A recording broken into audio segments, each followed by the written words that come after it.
Hi everyone. I am so glad that you registered for Saturday's crop. I think we're going to have a good time. I've got some fun things that I want to show you.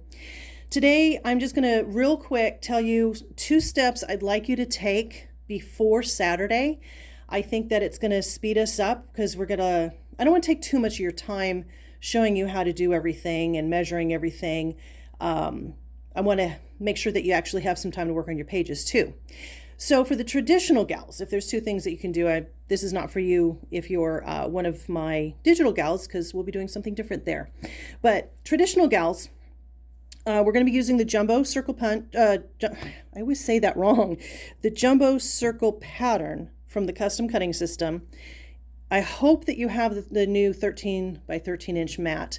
Real quick about that, I am all for sticking with older products if they're working for me. I don't need to have the latest, greatest of everything.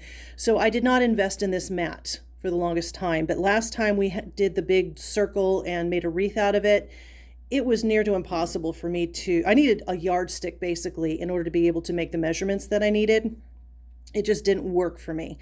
I found out the hard way that the new mat really does come in handy, and it's got a lot of measurements on it that the old one does not have. It's 13 by 13 inches instead of 12 by 12, but it has the 45-degree angles, it has the 60 and 30-degree angles, and all of those things make a huge difference. So if you would take your pattern, this is step 1, turn it upside down. So you would cut on this side, so turn it upside down and lay it down. This is your 12-inch marks. Half an inch in, there's a second line. If you could line everything up against that second line, top, bottom, right, left, make sure it's nice and centered. Just take a ruler and a Sharpie, and on the bottom, make lines for the 6 inches here and the 6 inches here. So you notice I have 4 lines. Simple, easy, you're done. But that'll save us a lot of time from having a bunch of you doing that all at the same time. The other thing, hopefully, since most of you have been around a while, you have the old photo labeling pencil that has the white end.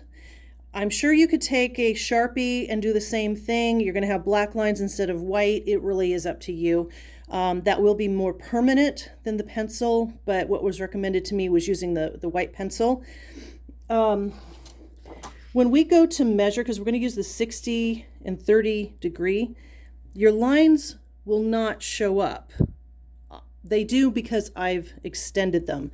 So what I'm recommending for step 2, now if you notice, this goes all the way to the end. That's already there. But your 30s and 60s, those don't. Those end here. 1 inch in. But we're working with a 12 by 12 piece of paper, not 11 by 11 or less.